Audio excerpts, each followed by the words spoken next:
अस्सलाम वालेकुम, आप सबका हमारे चैनल आसिफ मैथमेटिक्स में तहे दिल से स्वागत है। चलिए आज हम लोग देखते हैं NCERT class 9 exercise 12.2 question number 7। ठीक है, इससे पहले हम लोग ने 12.1 और 12.2 का क्वेश्चन 1 से 6 तक पूरे डिटेल्स के साथ कंप्लीट किया हुआ है। अगर आपने अब तक वो सब वीडियो नहीं देखा है तो हमारे जाके प्ले लिस्ट में देख सकते हैं। ठीक है, चलिए बगैर देरी के शुरू करते हैं। क्वेश्चन नंबर 7 ये क्या कह रहा है?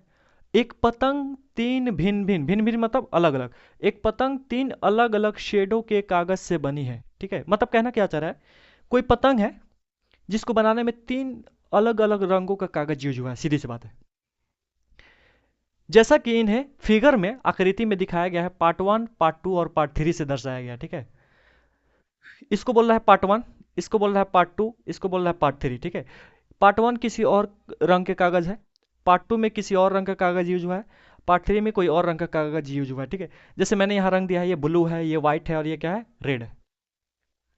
पतंग का ऊपरी भाग 32 सेंटीमीटर विकर्ण का एक वर्ग है और निचला भाग 6 सेंटीमीटर 6 सेंटीमीटर और 8 सेंटीमीटर भुजाओं का एक समद्विबाहु त्रिभुज है।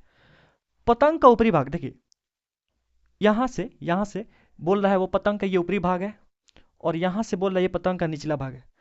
पतंग के ऊपरी भाग में जैसा कि ये आपको दिख रहा होगा, ये वाला एक चतुर्भुज, इसको वर्ग बोल रहा है। क्या बोल रहा है वो? हाँ, कह रहा है कि ये एक वर्ग है और इस वर्ग का विकर्ण 32 सेंटीमीटर, कितना सेंटीमीटर? 32 सेंटीमीटर।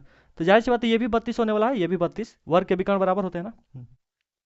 और निचला भाग यानी इस त्रिभुज के बारे में कह रहा है कि ये त्रिभुज समद्विबाहु त्रिभुज है जिसकी भुजाएं 6 सेंटीमीटर 6 सेंटीमीटर और 8 सेंटीमीटर है, यानी 6 6 और 8 सेंटीमीटर है। हमसे कह रहा है क्या सवाल में, ज्ञात कीजिए कि प्रत्येक शेड का कितना कागज यूज किया गया है। यानी तीन गो अलग अलग रंग का कागज है ना, तीनों का क्षेत्रफल हमसे पूछ रहा है। यानी सीधी सी बात है, पार्ट 1 का क्षेत्रफल पूछ रहा है, पार्ट 2 का क्षेत्रफल पूछ रहा है और पार्ट 3 का क्षेत्रफल पूछ रहा है। यानी पार्ट 1 में कितना कागज यूज हुआ है उस कागज का क्षेत्रफल बताइए, पार्ट 2 में कितना कागज यूज हुआ है उस कागज का क्षेत्रफल बताइए, पार्ट 3 में कितना कागज यूज हुआ है उस कागज का क्षेत्रफल बताइए। ठीक है, तो देखो जी, ये एक वर्ग है, ये ऊपरी हिस्सा जो है क्या है, एक वर्ग है। अगर वर्ग का क्षेत्रफल हम किसी तरह निकाल दें तो हमें पता है वर्ग का विकर्ण उसे दो बराबर क्षेत्रफलों में बांटता है। तो ये वाला विकर्ण जो है, ये वाला जो विकर्ण है, ये वाला इस वर्ग को दो बराबर क्षेत्रफलों में बांट देगा, मतलब ये वाला पार्ट और ये वाला पार्ट दोनों बराबर हो जाएंगे। तो किसी तरह अगर हम इस वर्ग का क्षेत्रफल निकाल दें और उसे दो से भाग दे देंगे तो भाई आधा आधा बढ़ जाएगा, ये वाला पार्ट और ये वाला पार्ट बराबर हो जाएंगे। ठीक है, वर्ग का क्षेत्रफल आ गया, मान चलिए 100 आ गया, इस वर्ग का क्षेत्रफल 100 आ गया, 100 सेंटीमीटर स्क्वायर। ठीक है, तो 50 ये हो जाएगा, 50 ये हो जाएगा, सीधी सी बात है। तो वर्ग का क्षेत्रफल निकलेगा कैसे भाई? वर्ग के क्षेत्रफल के लिए हमें फॉर्मूला याद है, भुजा का स्क्वायर, लेकिन यहाँ भुजा तो दिया नहीं है, वर्ग का भुजा नहीं दिया है, वर्ग का विकर्ण दिया है। तो देखिए, वर्ग का भुजा दिया रहता है तो क्षेत्रफल हम लोग क्या लगाते हैं, भुजा का स्क्वायर। लेकिन जब वर्ग का विकर्ण दिया रहे तो उसके लिए भी फॉर्मूला है, वर्ग का विकर्ण दिया रहे, डायगोनल दिया रहे, तो वर्ग का क्षेत्रफल होता है विकर्ण का स्क्वायर बटा में 2।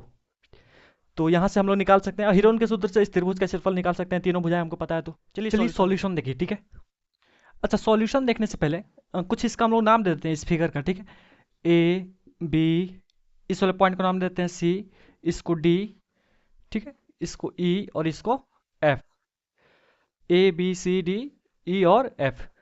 तो सबसे पहले हम लोग इस वर्ग का क्षेत्रफल निकालते हैं। ठीक है, वर्ग ए बी सी डी का क्षेत्रफल, वर्ग ए बी सी डी का क्षेत्रफल, वर्ग का क्षेत्रफल कैसे निकलेगा जब विकर्ण दिया रहे तो भाई, तो विकर्ण का स्क्वायर, डायगोनल का स्क्वायर बटा में 2।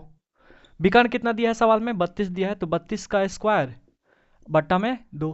32 का स्क्वायर होता है 1024, 1024, 1024 बटा में 2। देखिए आपको 1 से 50 तक स्क्वायर तो याद रहना चाहिए। ठीक है, इससे कैलकुलेशन क्या हो जाएगा, इजी हो जाएगा, नहीं तो फिर गुना करते रहिए 32 में 32 से, बात सीधी सी है भाई। 2 पच्चे 10, 2 एकम 2 हुआ, 2 दूनी 4, 512 स्क्वायर सेंटीमीटर। इस पूरे वर्ग का क्षेत्रफल निकला, ए बी सी डी जो वर्ग दिख रहा है पूरे का क्षेत्रफल निकला कितना, 512 स्क्वायर सेंटीमीटर। मुझे चाहिए पार्ट 1 का क्षेत्रफल, तो जाहिर सी बात है वर्ग का विकर्ण जो होता है वर्ग को दो बराबर क्षेत्रफलों में बांटता है, तो पार्ट 1 का क्षेत्रफल कितना हो जाएगा, 512 का आधा। पार्ट 2 का क्षेत्रफल कितना हो जाएगा, 512 का आधा। ठीक है तो शेड 1 में क्या पूछ रहा है, ज्ञात कीजिए कि प्रत्येक शेड का कितना कागज यूज किया गया है। शेड 1 में यूज कागज का क्षेत्रफल, यूज कागज का क्षेत्रफल, तो भाई सीधी सी बात है 512 में 2 से भाग दे दीजिए, 512 डिवाइडेड 2। भाई पूरा का क्षेत्रफल कितना है 512, सिर्फ इसका चाहिए तो इसका पूरे का आधा होगा। 512/2 कितना हो गया, 2×2=4, एक इस पे आ गया, 2×5=10, एक इस पे आ गया, 2×6=12, 256 स्क्वायर सेंटीमीटर। शेड 2 का क्षेत्रफल चाहिए। शेड 2 में यूज कागज का क्षेत्रफल, फिर वही चीज 512/2, 512/2 कितना हो गया, 256 स्क्वायर सेंटीमीटर। क्योंकि शेड 1 और शेड 2 दोनों क्या है, एकदम सेम है। पार्ट 1 और पार्ट 2 दोनों क्या है, एकदम सेम है। अब मुझे बाकी रह गया आंसर निकालना। देखिए ये तो आपका एक आंसर आ गया पार्ट 1 का, ये पार्ट 2 का आंसर आ गया। अब पार्ट 3 का आंसर चाहिए, ठीक है। पार्ट 3 में कितना कागज यूज हुआ है ये मुझे चाहिए। तो पार्ट 3 एक त्रिभुज है, त्रिभुज CEF बोलिए। अब त्रिभुज CEF में, त्रिभुज CEF में, ठीक है। त्रिभुज के साइड के बारे में बोल रहा है, 6, 6 और 8, ठीक है। इसको मान लीजिए 6 सेंटीमीटर, ये 6 सेंटीमीटर और ये 8 सेंटीमीटर, ठीक है। क्योंकि देखो ये दोनों बराबर होने वाले हैं, जाहिर सी बात है समद्विबाहु त्रिभुज है तो दो को बराबर होगा। तो कौन दोनों बराबर होगा, ये दोनों।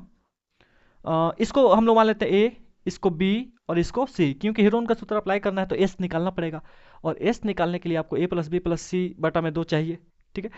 तो ए बी सी क्या होता है, त्रिभुज की भुजाएं होती है। तो त्रिभुज CEF में माना कि, त्रिभुज CEF में माना कि ए बराबर कितना है 6 सेंटीमीटर, बी बराबर कितना है 6 सेंटीमीटर, और सी बराबर हम लोग क्या मान लिए हैं, सी बराबर 8 सेंटीमीटर, ठीक है। चलिए तो एस बराबर क्या होने लगा है, तो एस बराबर होगा a+b+c/2। एस क्या होता है, तीनों भुजाओं का जोड़ बटा में 2। तो 6 + 6 + 8/2, 6 और 6 12, 12 8 20, 20/2 कितना हो गया 10 सेंटीमीटर। ये निकला एस बराबर। अब एस निकला तो इस त्रिभुज CEF का क्षेत्रफल निकालिए। चाहे आप ऐसे डायरेक्ट बोल दीजिए शेड 3 का क्षेत्रफल, या शेड 3 में यूज कागज का क्षेत्रफल, यूज कागज का क्षेत्रफल। शेड 3 क्या है, एक त्रिभुज है। इस त्रिभुज में कौन सा फॉर्मूला अप्लाई करने वाले हैं, हीरोन के सूत्र का। तो √S × S - A × S - B × S - C। तुम इतना क्यों बढ़ गया भाई, मैंने ही बढ़ाया ना इसलिए। एस एस एस कितना है हमारे पास 10 है। S - A हम लोग इसको माने हैं, B इसको, C इसको। S - A 10 - 6, S - B 10 - 6, B भी 6 है। हाँ C कितना है 8 ना, तो S - C तो 10 - 8। चलिए थोड़ा कैलकुलेट करते हैं इसको।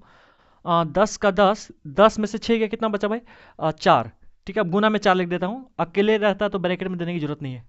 गुने 10 में से 6 गया 4, 10 में से 8 गया 2, ठीक। देखिए मुझे दिख रहा है 2 4 के बदला 1 4 तो बाहर निकलेगा। यहाँ 2 है ना, तो 10 को तोड़ दिए 5 × 2, 10 को तोड़ देते हैं हम लोग 5 × 2, और 4 × 4 तो है ही पहले से, और गुना में क्या है 2, ठीक है। चलिए 1 2 और 1 2, वर्ग रूट के अंदर दो को चीज़ सेम गुना में रहता है तो एक बाहर निकल जाता है। तो 2 को 2 के बदला 1 को 2 बाहर निकल जाएगा, 2 को 4 के बदला 1 को 4 बाहर निकल जाएगा। रूट के अंदर क्या बचेगा, सिर्फ 5 बचेगा, ठीक है। तो 2 चौका 8, 8√5 स्क्वायर सेंटीमीटर, ठीक है। नीचे वाला पार्ट वीडियो में आया कि नहीं, नीचे वाला पार्ट हाँ आ गया है। अब क्योंकि देखो जी आंसर जाएगा मिलाने तो आंसर आपका आएगा नहीं। क्यों नहीं आएगा, क्योंकि आंसर जो है ना शायद दशमलव में दिया है। तो चलिए भाई निकालते हैं हम लोग, √5 का वर्गमूल निकालते हैं, मतलब 5 का वर्गमूल निकालते हैं, सीधी सी बात है। तो क्या करूँ, इधर वाला मैं मिटा दूँ, इधर वाला मिटा देता हूँ, ठीक है। आप लिख लीजिएगा वीडियो पॉज करके। 5 का वर्गमूल हम लोग निकालते हैं। ऐसे आपको 2 का वर्गमूल, 3 का वर्गमूल, 5 का वर्गमूल ये सब याद रहना चाहिए, ठीक है। 5 का वर्गमूल कितना है, 5 का वर्गमूल आएगा आपका 2.236 शायद।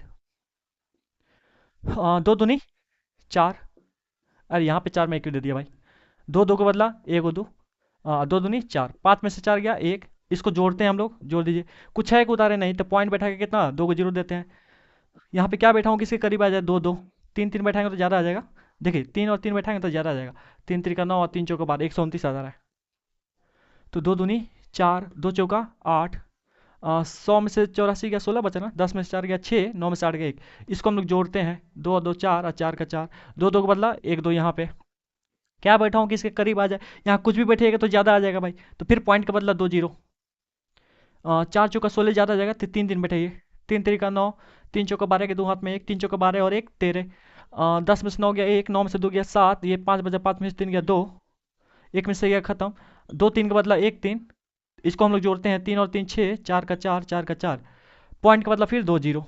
क्या बैठाऊँ कि इसके करीब आ जाए, तो 4 छके 24, 6 6 बैठाएंगे, ठीक है। अब गुना करने की जरूरत नहीं है, 6 यहाँ लिख देता हूँ। तो 5 का वर्गमूल आ गया दशमलव के बाद 3 अंकों तक, कितना 2.236। तो अब थोड़ा आगे बढ़ जा रहा हूँ इधर, 8, इस रूट 5 को हम लोग क्या लिख सकते हैं, 2.236, ठीक है। अब इसको राउंड ऑफ कर दीजिए, क्या कर दीजिए आप, राउंड ऑफ कर दीजिए। लास्ट वाला डिजिट 5 या 5 से ज़्यादा रहता है ना, तो पहले वाला में एगो जुड़ जाता है। तो ये 6 जो है 5 या 5 से ज़्यादा है भाई, 6 है, तो एगो इसमें जुड़ जाता है और ये जीरो बन जाता है। तो 8 गुने 2.2, इसमें एगो जुड़ेगा तो ये कितना हो जाएगा, 4 हो जाएगा, और ये जीरो बन जाएगा। लास्ट में जीरो लिखने की ज़रूरत है नहीं, दशमलव वाला में लास्ट में जीरो लिखने की जरूरत नहीं होती, क्योंकि दशमलव वाले में लास्ट में जीरो का वैल्यू होता ही नहीं है। 8 चौका 32 के 2, हाथ में 3, 8 दूनी 16, 3 19 के 9, हाथ में 1, 8 दूनी 16 और 1 17, दशमलव के बाद 2 अंक है, तो इधर 1 अंक 2 अंक पे दशमलव बैठाइए। यही आपका शायद आंसर दिया है, ठीक है। आंसर तो आपका यहीं पे आ गया था, लेकिन हम लोग बुक वाला आंसर मिलाने के लिए थोड़ा आगे बढ़ गए, √5 का मान तोड़ के लिख दिए। तो उम्मीद करता हूँ कि आप समझ पाए होंगे, अगर समझ पाए हो तो वीडियो को लाइक करें, कमेंट करके जरूर बताएं कि वीडियो समझ में आया है कि नहीं, ठीक है। और अपने दोस्तों में शेयर भी करें, हमारे चैनल को सब्सक्राइब करें और ज़्यादा से ज़्यादा सपोर्ट करें। तो आज यहीं तक, मिलते हैं फिर नेक्स्ट क्लास में, तब तक के लिए अल्लाह हाफिज़।